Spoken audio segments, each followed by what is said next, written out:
Hello everyone and welcome to today's Cambridge University Press ELT webinar. I'm very pleased to welcome Allen Davenport as today's presenter. Allen is the ELT consultant for the ASEAN region at Cambridge University Press and has been actively involved in ELT for more than 10 years in a variety of roles as teacher, teacher trainer, academic administrator and testing examiner. He's been a featured speaker at conferences and programs around Asia and the Middle East, and his professional interests include developing creativity in the classroom and the development of non-standard forms of English with respect to their impacts on language assessment. This is his second webinar for us after one on authentic practice tests in preparation for reading, which he did about a month ago. So I'm delighted to have you back, and over to you, Alan. Thank you, Alistair, and thank you, Nicola and Eleanor, for helping out with this. And I just want to check and make sure everybody can hear me, right? If you can just type yes or, oh, perfect.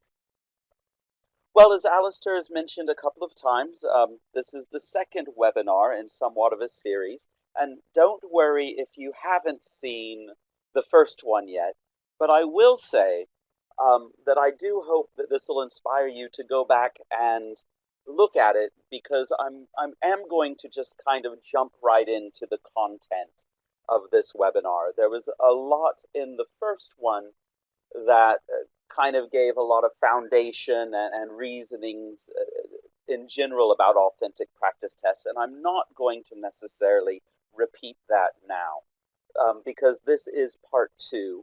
And I think it's just best if we, as this wonderful photo suggests, if we just jump right into the content. But a few key issues that I do need to point out that I would be remiss if I didn't kind of bring them back up again from the last webinar is in what manner I'm wanting to talk about these authentic practice tests and using them in the class. Because I think that many teachers, especially IELTS teachers or any test preparation teachers, are very good at teaching the content in course books. And they're very good at bringing in their own material and supplementing for students. And they're very good at understanding the necessity of giving practice tests in a testing situation in the classes where students are taking the tests, the full tests under timed conditions, to give them practice of what they'll be doing when they actually set the exam. But what I wanted to look at in this series of webinars is a different way of using authentic practice tests, using them in somewhat of a practice mode, where we use the authentic material that students would actually face in the test, but maybe without the time pressure and maybe as a whole class activity, in order to be able to guide our students into understanding the tasks more, as it says here, and especially when it comes to writing and speaking, understanding assessment criteria more. I think that when we use authentic practice tests in this way, guiding students through them together in a class, it provides holistic and meaningful feedback. And by holistic, I mean it really gives us a chance to not only see what our learners are doing and evaluate how they're approaching the tasks step by step, but it lets us break away from what the course book might be pointing us to. And let me give you an example of what I mean by that. I think in many IELTS course books, for example, there'll be a grammar section presented where it's passive voice, and then the writing, of course, will be something about task 1 and about going through a process. And it seems to fit because, we've studied passive voice, and processes tend to use passive voice. And so when we check the writing that our students have done, it seems that we kind of focus in what was just done in that lesson. Whereas when we bring in authentic practice tests, especially in writing, it gives us a chance to, in a way, scaffold and review and look at the test itself, not just as an assessment function, but in order to, take it step by step beyond just what was in the course book. And that goes on to the next point, to where we can help monitor the students' progress. And this is key with regard to both the task and the language.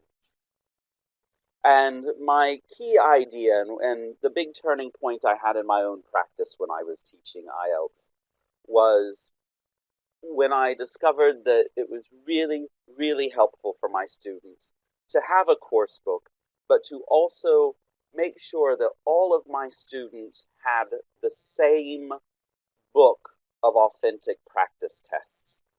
In the case that I used with the course that really opened my eyes, it was our Cambridge IELTS Book 8, but it could be any authentic practice test book, as long as the whole class are using the same book. And I replaced the workbook with it, and it completely changed the way that my students, it did more than just bringing in practice tests as worksheets or photocopies and asking them to keep it together. They make an excellent workbook. So I want to show you some of the activities that I used when I had all of my students using the same book. So that's the background. And again, more of that goes in depth in the previous webinar. That's all I want to really say about the concept behind using the authentic practice tests. So, as I hope most of you know about the IELTS writing, there is a task 1 and a task 2 that's involved. And in general training and the academic tests, they are different, but I'm going to focus now mainly on the academic module, and I'm going to start with task 1. And the first thing that I like to really show when we have a complete book of authentic practice tests or available to them is how every task 1 on the IELTS is the same. And of course they're different, but I think that it's very crucial for our students to understand that when they're taking any sort of standardized testing, that they need to understand what is expected of them, not just what the instructions say, and definitely not to put it into a set structure that they've memorized, but to understand exactly what the task is offering them. So here's a typical writing task 1.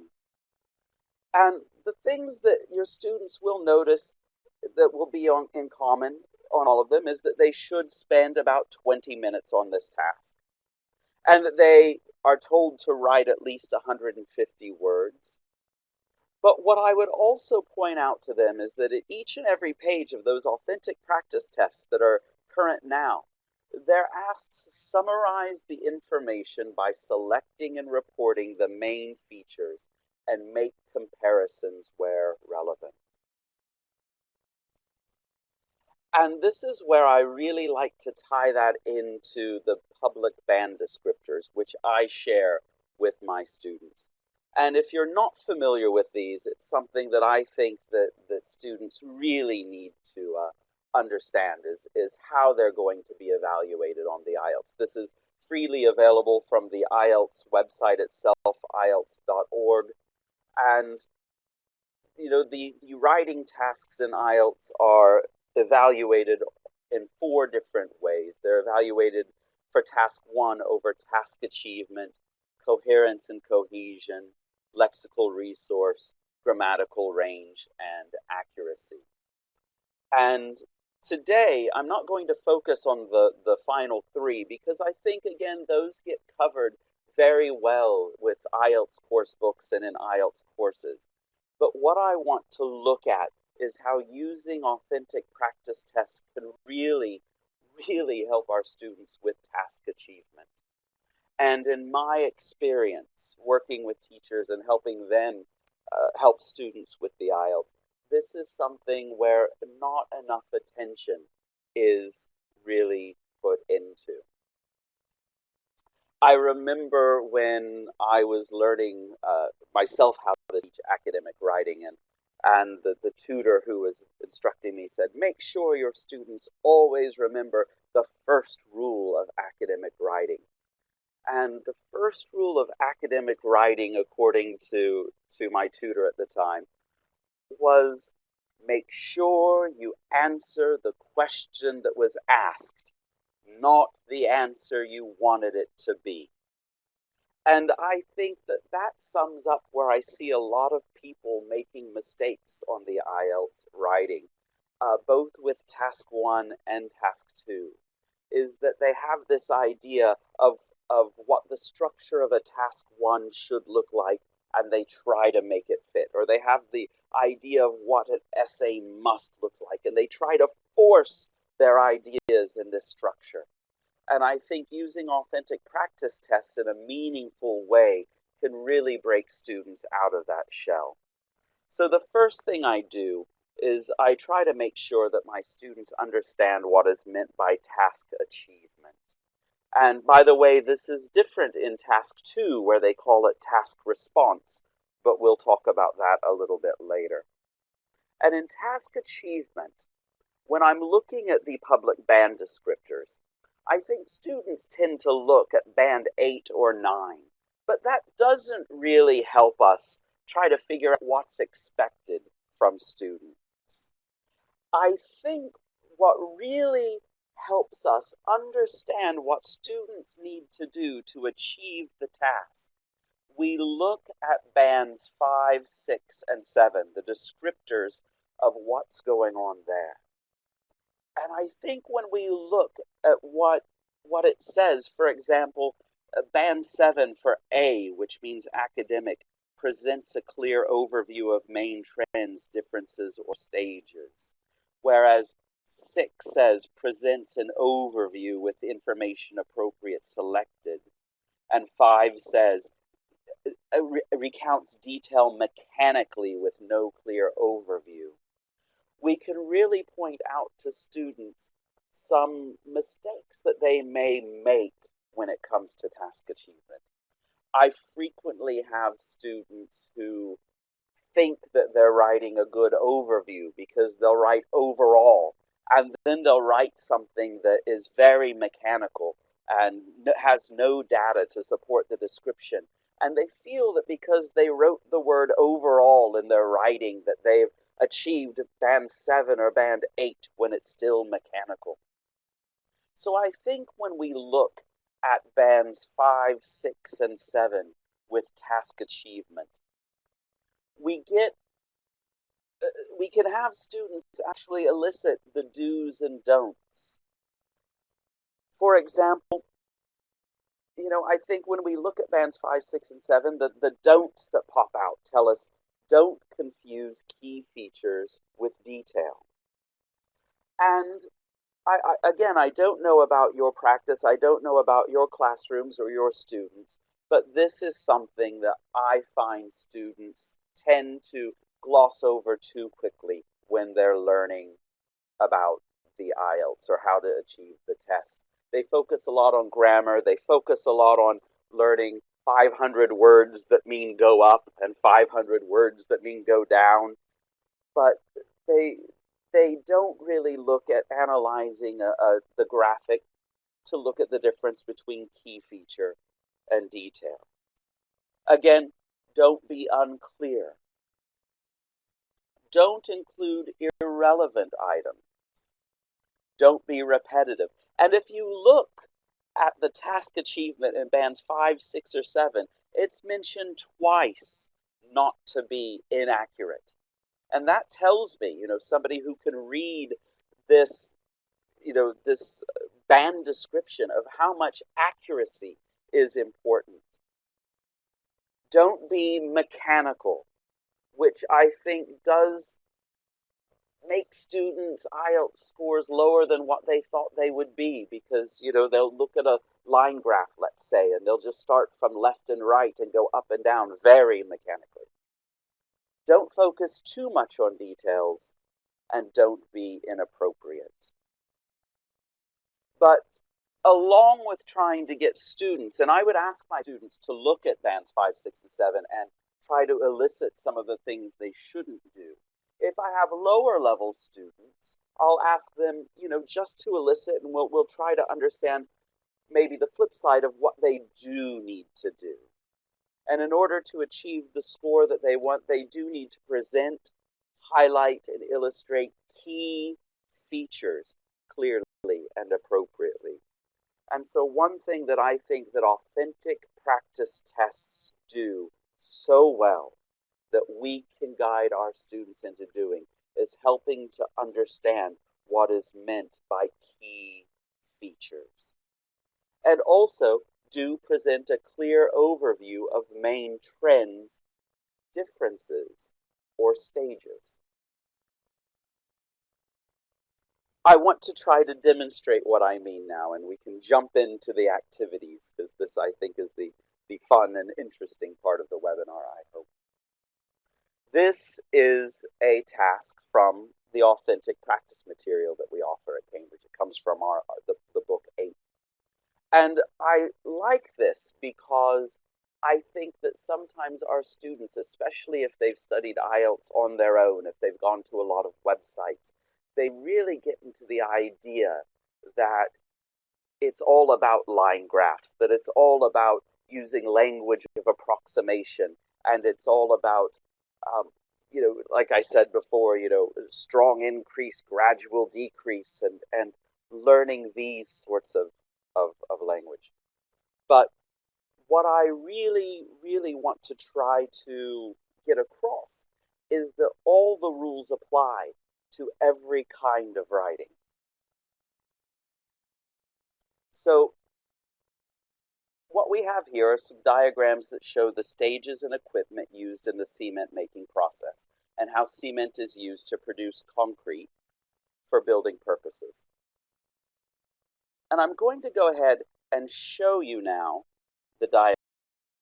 And I think that this is a very good way of being able to explain to students the difference between key features and detail. Students, or at least my students again, sometimes feel that an overview is something that goes with a graph, but when it comes with a process, that it's something they don't need. But the band descriptors clearly tell us they need an overview no matter what. However, students sometimes push for a formulaic type writing structure to where I'll get things that will say, these diagrams show the process of making cement and concrete. Overall, there are 14 steps to this, or overall, it is a difficult process. And again, they'll feel, because they know that they have to have an overview, they'll just write overall without really thinking of what's happening here. Or they'll write overall and wind up giving a whole lot of detail when it's not really a summary. So what I'd like for you to do is just take a look at these two pictures, or, and this comes from one IELTS Task 1, and just think about what is an overview that you could write to summarize the process of cement and concrete production. What's really going on with these pictures? And I'll give you just about 30 to 45 seconds to look and think. You don't need to write it in the box, but just if you were writing an overview about this, how would you describe it?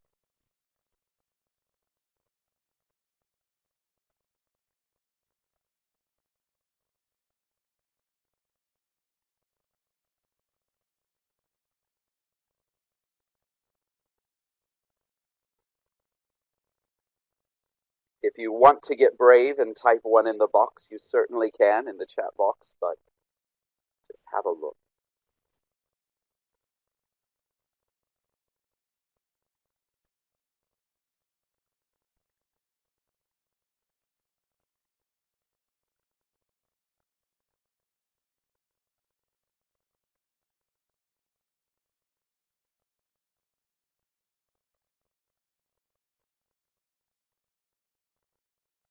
I certainly wouldn't be brave if I were typing in this chat box, because overview writing and looking at the summary, I think, really is a skill, and it's something that can be developed, but it gets developed especially by really showing students what we're looking for test.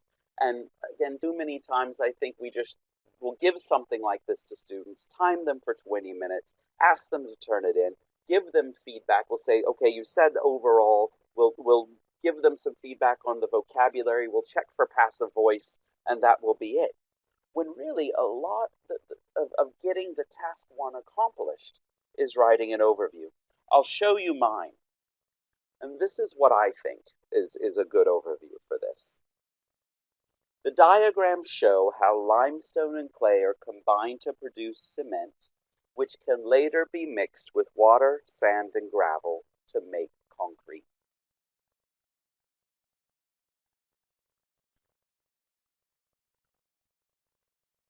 And what you'll see is that it includes the start of the process to it making cement, and how that cement is then turned into concrete.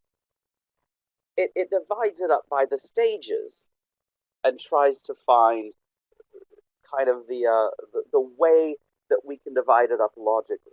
And again, too many times, and I've seen on student papers of, the diagrams show how 4 ingredients make cement, and then how concrete is made. Overall, there are 16 steps in the process, beginning with ingredients and ending with cement. And it starts to sound more mechanical.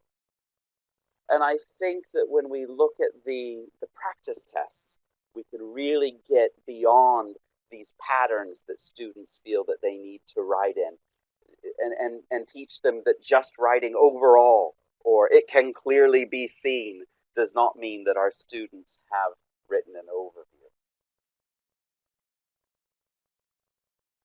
Key features are crucial. They're absolutely crucial. Yes, grammar matters, and yes, lexical resources matter, and yes, coherence matters, but task achievement is still 25% of the score they get the marks on. And finding the key features and not being mechanical is something that takes practice. And authentic practice tests are the perfect way to show students what we mean by key features. Not just throwing in the deep end, but going through and showing them how they can approach these tasks. So here's another one. And I think that I like this graph, because I don't think key features show themselves right away on this one. And we can help our students get faster with identifying, but it does take time. Now, here is another graph from authentic practice tests. The instructions would be the same: summarize the key features and make comparisons where relevant. And I'm wondering if somebody would like to, this time, maybe participate in the chat box. What are the key features here? And what's really happening in this graph? And I'll give you about a minute to a minute and a half to look and maybe type in the chat box. What is a good overview of this?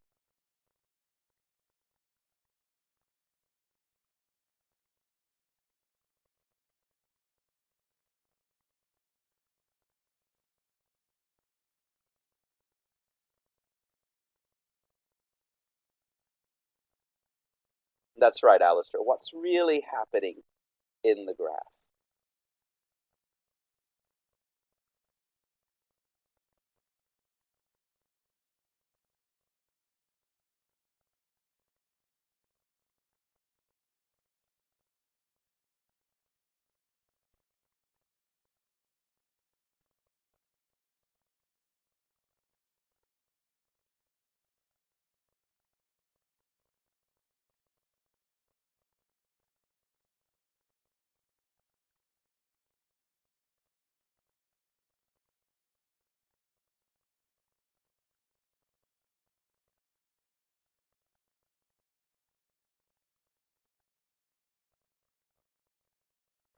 This is brilliant.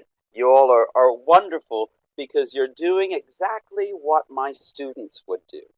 And I must say that you're all not wrong. But if you really start looking at authentic practice tests, there's usually, and not always, usually something quite interesting in them that starts to pop out at you. Now, with the exception of hydropower, they have all increased. You're right in that. I've seen a lot of people talk about what it's showing. And yes, in the IELTS, we want to show, say something, the graph shows, the US energy consumption by fuel that between the years 1980 and 2030. And yes, we'll see that they'll, as I just saw there, that it goes from the past into the future.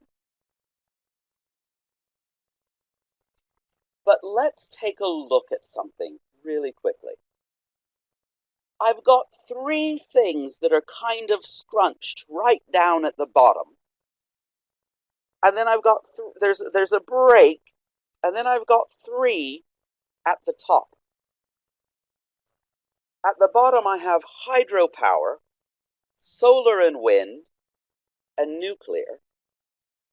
Whereas at the top I've got petrol and oil, coal, and natural gas. And I see a few people have seen what we have in there, renewable and non-renewable. And I think that if we really can take the time with our students and show them that, yes, we can say, what is increasing as part of our overview. But one of the things, if I'm really going to summarize this graph, there's something to be said that in the past and in the future, petrol and oil, coal, and natural gas are always higher than nuclear, solar/wind, and hydropower. This isn't something that students would necessarily, must do to get a high score, but it is something that shows, that way of working with data. And I think sometimes students are scared to look at something like petrol and oil, coal and natural gas and call them renewable resources because course books and materials have drilled into them so many times, don't write anything irrelevant or only describe what you see. But if we're really summarizing the material, this is what I mean about making an overview. And then we can go with the detail and the key, and making sure that we hit all the key points. And I would then make sure that my students could say something about each and every one of them: petrol and oil, coal, natural gas, nuclear, solar, wind, hydropower. And again, with all IELTS practice tests, you're not going to see a connection like this. But I think if we can get students to look further than just the way the lines go up and down and get them to think about the data, their scores on task achievement and their scores on task one will go up, quite frankly. So this was the whole graph again. Let's try it again. The table below shows the number of visitors to Ashdown Museum during the year before and the year after it was refurbished. The charts show the results of surveys asking visitors how satisfied they were with their visit during the same two periods. So if I really want to look at this chart, I've got two pie charts, I've got the table at the top, there's a lot going on here. And again, I would start, of course, saying what the tables show, and I'd rephrase the opening part of the rubric. But then, what's the overview? How can I summarize the key features? And again, I'll give everybody about 1.5 minutes to 2 minutes to kind of look and see.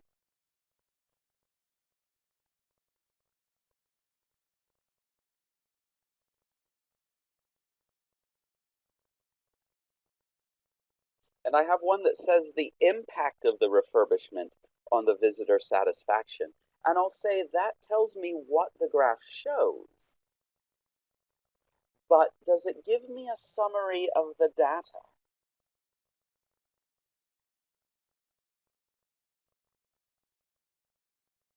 And I see it in the chat box already.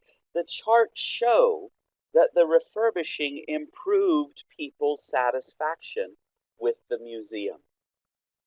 Before the refurbishment, we had 74,000 visitors. After the refurbishment, 92,000. So it seemed to have had an effect on attendance.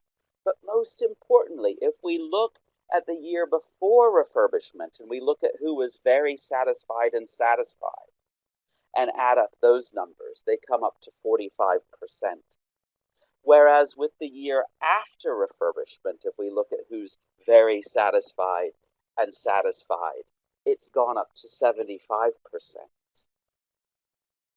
So this is what we can see. And I'm seeing some people write things like the number, and I'll make you be very cautious here, because pie charts don't tell us about the number.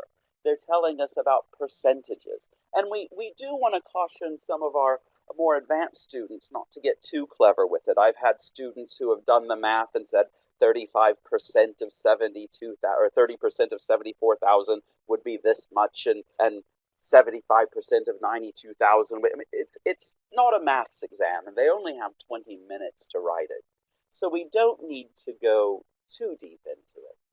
But I think, the overview would include things that after the refurbishment, the attendance increased, and that visitors appeared to be more satisfied.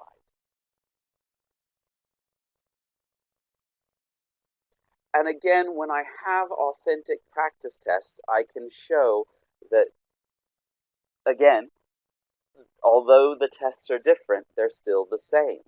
With a map, now I've kind of hopefully given my students an idea of what to look for, and that it's not just saying overall the numbers went up, or overall, this was twice as much as that, but really concentrating on the differences and making those comparisons. Here I have two maps, and the two maps below show an island before and after the construction of some tourist facilities, and again summarize the information by selecting and reporting the main features and make comparisons where relevant. So once again, if you can look at the map there and tell me what strikes you about the overall, about what's happening, about the summarizing.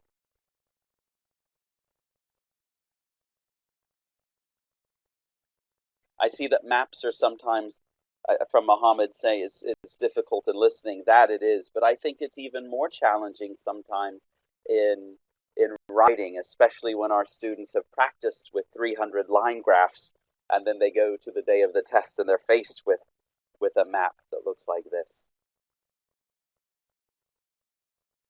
So I'm looking at the development of the island. I'm seeing that in the chat box. But what's special about the development of the island? What do we see?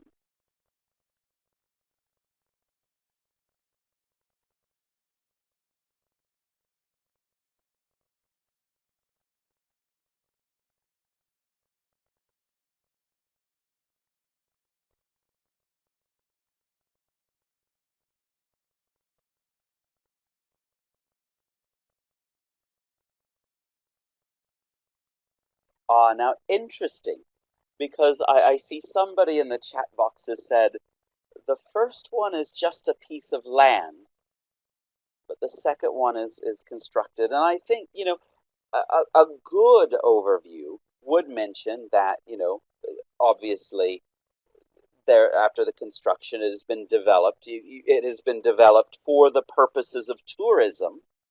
Exactly. Now I'm getting further. Not just that the island has been developed, but when I look that, there are restaurants and a reception area and swimming and accommodation.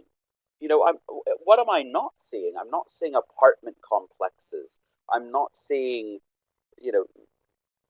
too much of, those things. It's definitely been developed for tourism. That's one thing.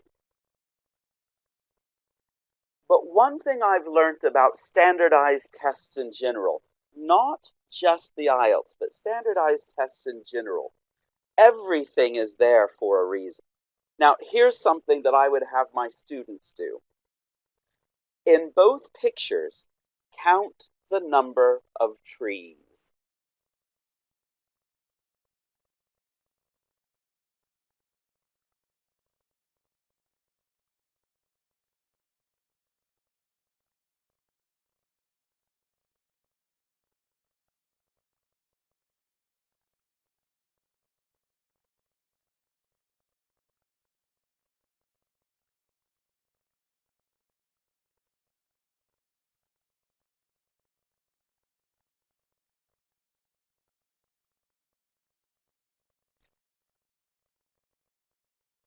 Yes, in the first map, I see 3, 5, 8, 9, 10, 11, 12. There are 12 trees. And on the second map, 3, 4, 5, 6, 7, 8, 9, 10, 11, 12, 13 trees. And this is what I mean about those tricky task ones. Now, again, this is a representation map, but I think that it's interesting.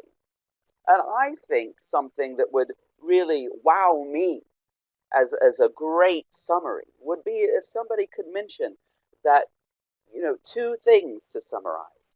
Yes, that they were able to develop the island to attract tourists, and the development was done in a way that did not affect the environment too much, and however they could say that. And I think that it is key that they have that 100 meters there so that you can say the right 100 meters of the island or the east 100 meters of the island seems to have not been developed, and the environment has been maintained. This is just something, that's extra that sometimes you can see. Again, it's not crucial to get a high score on the or high marks on the IELTS and task achievement. But if I can get students to focus with authentic practice tests, with something like combining satisfied and very satisfied to see that there's something more than just each individual part.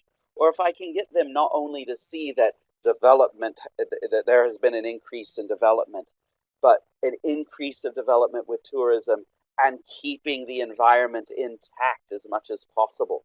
And in that description, when I write the task one of being able to say that the accommodation was placed around the existing trees to kind of back up that point. These are things that I can point out.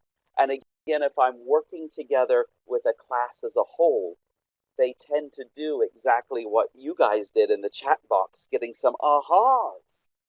Whereas when I just give authentic practice tests as tests and mark, after 20 minutes, the writing in general, these sorts of things can get lost.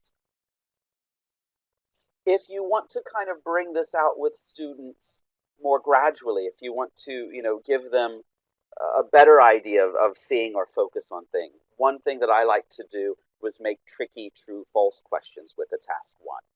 And I do not think that this hurts us later on when we have them write in test conditions for the practice tests. I think that it is good to have them write and develop their own models of what they are making, and then let the fluency happen later after they kind of get the feel for what's demanded of them in a task. So one thing, if I had students that just couldn't quite get it or they were at a lower level, I would bring in tricky true-false questions. And I'll give you an example of what I mean by tricky true-false questions. So here is another authentic task one. The chart below shows the different levels of post-school qualifications in Australia and the proportion of men and women who held them in 1999. And I have a question in the box that I've written up in the upper right corner.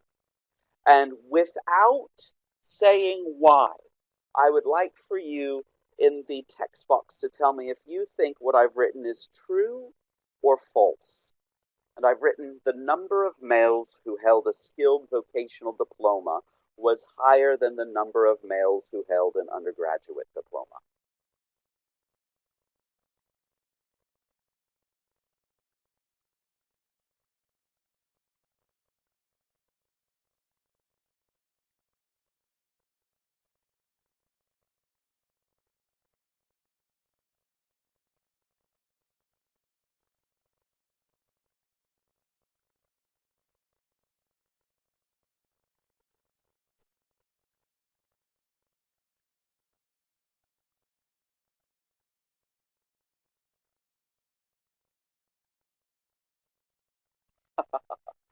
I'm getting a lot of answers here. True, false, yes, these sorts of things. Some people have already given it away. It is actually false. Remember, I called this tricky true and false. And I'd be looking for things that really try to, bring this out with students. Now, the number of males who held a skilled vocational diploma was higher than the number of males who held an undergraduate diploma.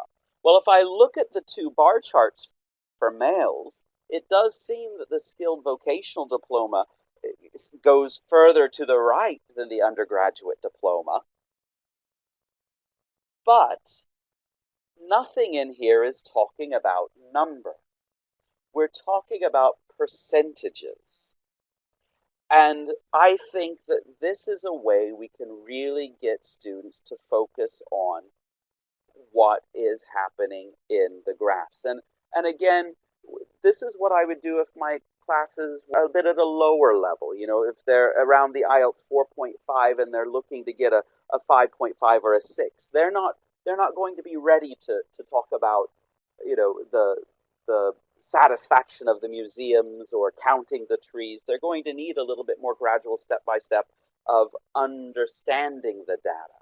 And some of these tricky true false there that I make based on the mistakes that I think they're going to make when they're writing before they write helps us before they start writing.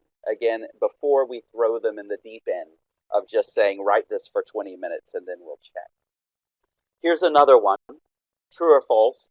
The proportions of females who held undergraduate diplomas and bachelor's degrees were higher than the proportion of males who held undergraduate diplomas and bachelor degrees. True or false?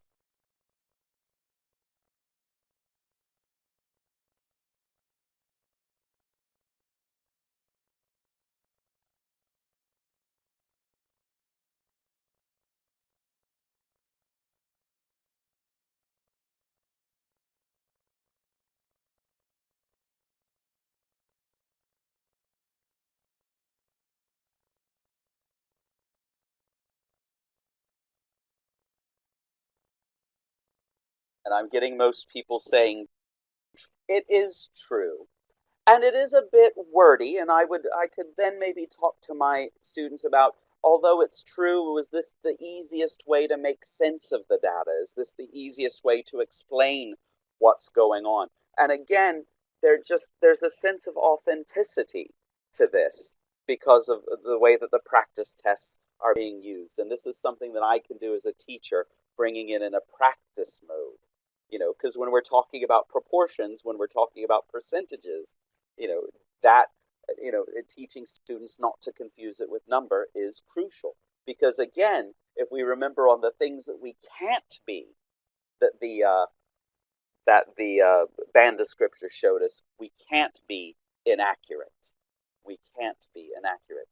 And I see Elizabeth saying, I don't get it.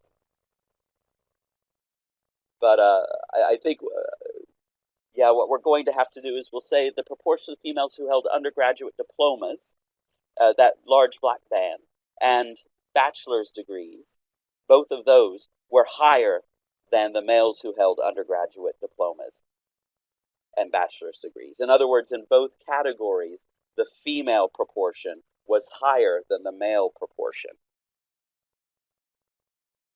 And again, I intentionally wrote that wordy. I did not write that in the way that I would want my students to write that on the IELTS. I would want to point out that while it's true, it's still confusing. And then could we write that in a way that's more clear and helping them dissect it and take it step by step? That's what I mean by tricky true or false. Not just the basic true or false that says what is, the percentage of master's degrees for females was 60% true or false, but trying to make them go in and out of it and bring in some thinking aspect, because thinking is rewarded on task 1 of the IELTS. After that, you can have your students work in teams, write 3 true and 3 false statements about the graphs, and make sure they also write the answers. And this is crucial so that you can check as a teacher, because your students don't always get it correct themselves when they're making these own activities.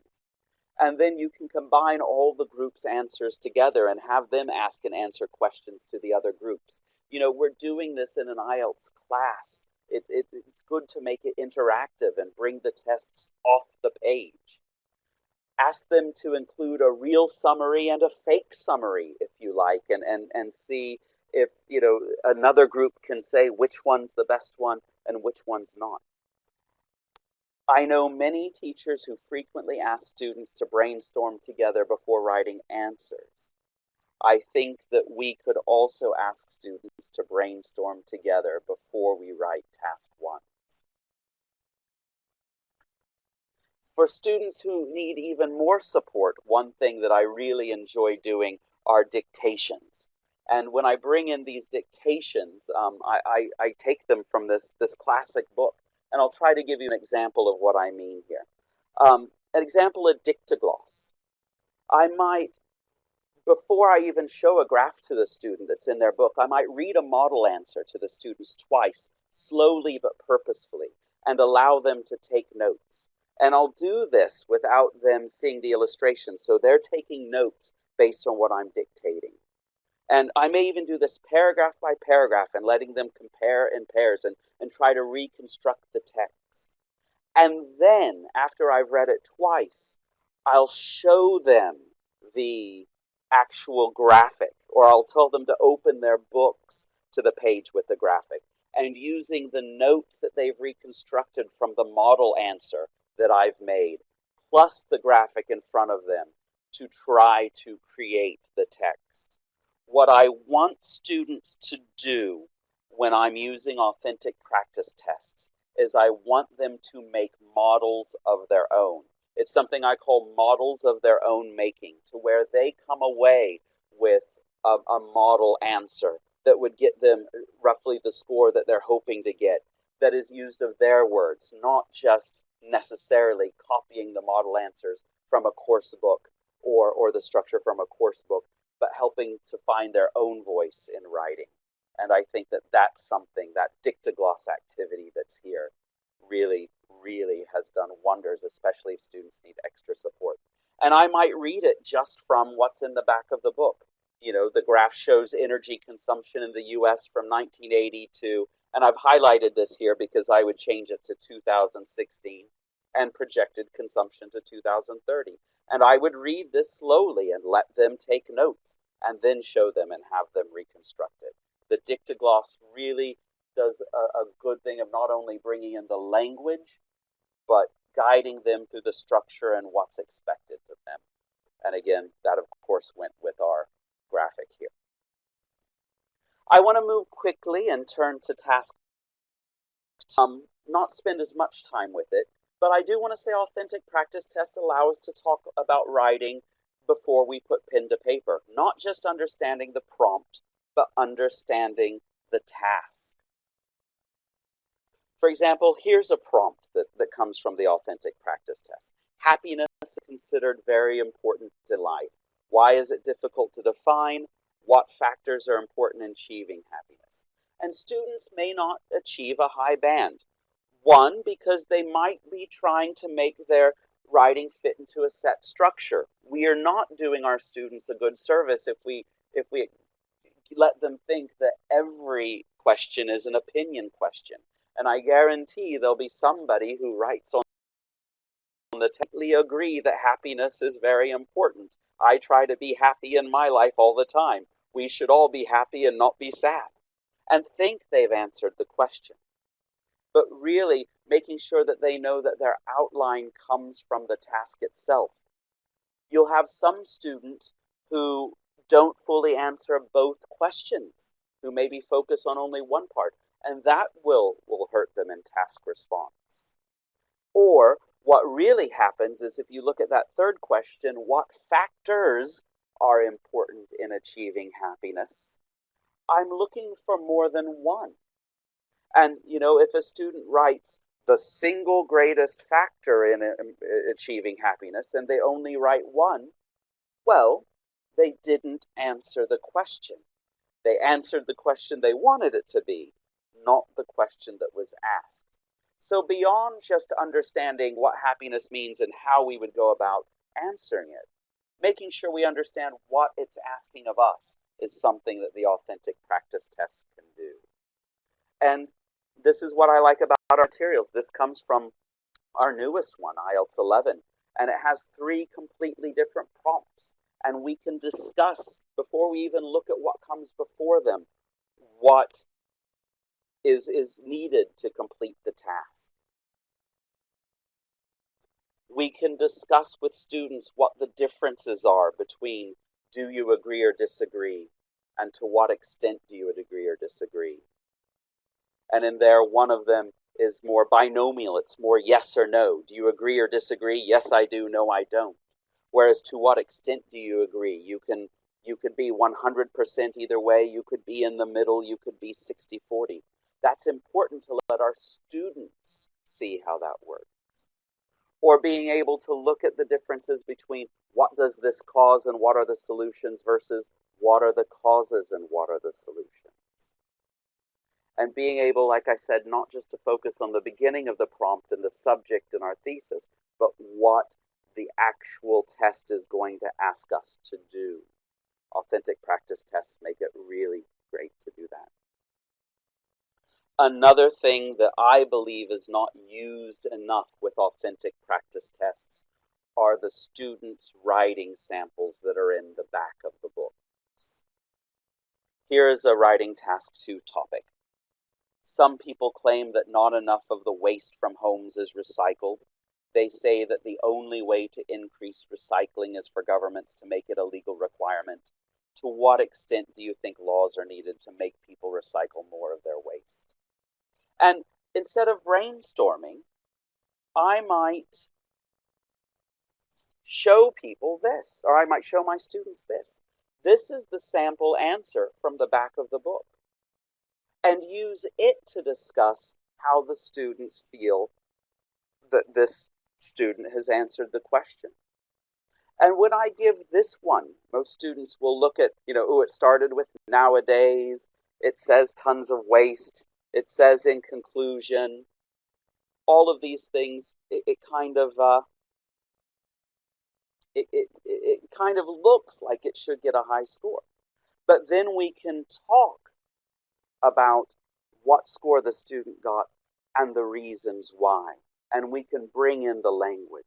And I'm not an advocate of telling students what their band score should be.